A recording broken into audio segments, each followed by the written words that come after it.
किससे है? अपने आप से।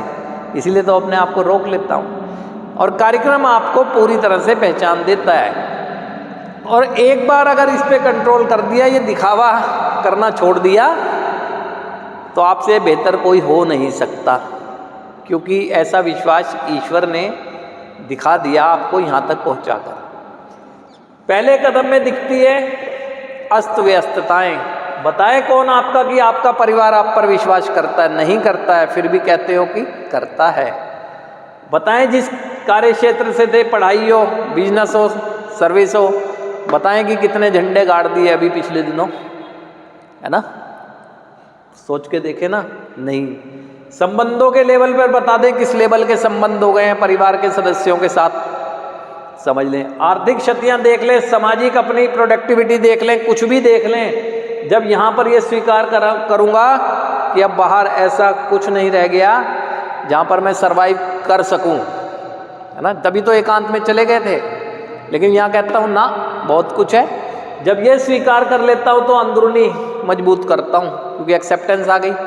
अब अपनी जड़ें खोदने का काम करता हूँ, यानी अंदरूनी अस्त व्यस्तता, सोच को ठीक करता हूँ, विचारों को ठीक करता हूँ, व्यवहारों में ठीक लाता हूँ, नैतिकता का जो पतन हो गया उनको रीजनरेट करता हूँ, तब मजबूती आती है। अब हम दिखावा नहीं करते हैं जब हमें पता लग जाता है कि मैं हूँ कौन, है ना?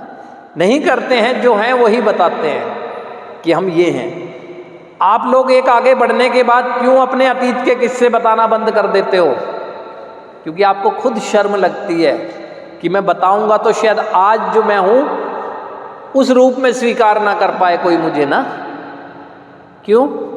स्वीकार ईश्वर ने कर तो लिया, मैंने अपने आप को स्वीकार कर तो लिया कि जैसा हूँ ठीक हूँ, है ना? जैसा हूँ ठीक हूँ, मुझे बस ईश्वर प्यार करता है, मैं अपने आप को प्यार करता हूँ और जो मेरे अपने हैं वो मुझे प्यार करते हैं, काफ़ी है इतना, है ना? जो करता है बहुत बढ़िया, जो नहीं करता है वो भी बहुत बढ़िया। तो किस बात का दिखावा करना मुझे, है?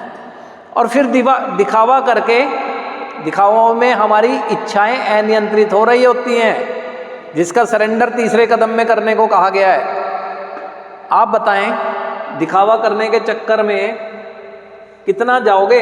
आप इसका दिखावा करोगे, आपसे ऊपर वाला कोई दिखेगा, फिर इसके बराबर में आओगे, फिर इसके बराबर में, फिर ये तो सक्षम है उन चीज़ों को करने के लिए, इसलिए वो कर रहा है। आप दिखावे में क्यों मर रहे हो?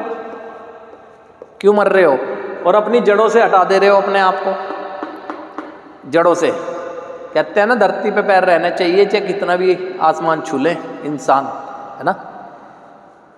पक्षी कितना भी ऊपर उड़ ले, अंत में आता अपने घोंसले पर ही है ना? अंत में आता घोंसले में ही है। तो हमें कितना भी ज़्यादा आना यहीं पड़ेगा, नहीं तो लटक जाएगी जिंदगी दिखावे की वजह से।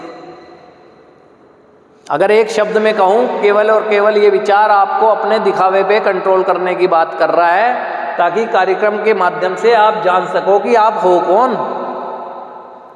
है ना? कि आप हो कौन, पता ही नहीं चलता है। आपस में ही समूह में बैठे हैं उद्देश्य लेके कि हमारा सुधार उद्देश्य है, तो सुधार जो उद्देश्य है पूरा मेरी वास्तविकता को बयां करने से, मेरी वास्तविकता को स्वीकार करने से होगा, या इधर का उधर का बताने से होगा? और फिर जो जैसा मिल जाए उसको वैसा बताता हूँ, तो अपना असली चेहरा ही भूल जाऊंगा। यहाँ कोई कुछ बताता है तो उसको वो बताता हूँ, यहाँ कुछ बताता है तो यहाँ कुछ और बताता हूँ यहाँ। लेकिन अगर सबको अपनी वास्तविकता बताऊंगा तो सबको वास्तविकता ही जा रही है, एक ही रूप रहेगा, है ना? समझने की कोशिश तो करूँ इस बात को। आपके अंदर सुधार की संभावनाएं हमेशा ही से थी, आपकी चाहत भी थी, यहाँ पर आने से पहले भी चाहत थी, लेकिन सुधार संभव क्यों नहीं हो पाया? वो इसीलिए नहीं सुधार संपन्न हो पाया कि आपको पता नहीं है कि सुधारना किस चीज को है। यहाँ आया हूँ मैं क्योंकि अंत में नहीं छुटकारा अपने आप से। मेरा अपने आप क्या है? नशे से तो मेरे को छुटकारा घर पे भी मिल गया था, यहाँ भी मिल गया, लेकिन घर पे ना तो छूटा मेरा दिखावा करना और ना यहाँ छूट रहा है। तो और आप कहते हैं नशा छोड़ दूंगा। भैया इसे छोड़ोगे पहले तब नशा छूटेगा। इसे जड़ तो ये है एक दिखावा को करने के लिए अपने अंदर झांक के देख लें आप, हम सबने दिखावा किए हुए हैं, मेरे सहित सबने किए हुए हैं। ठीक, आप दिखावा करने के पूर्ति के लिए आप क्या कुछ कर जाते हैं आप खुद जानते हैं मुझसे।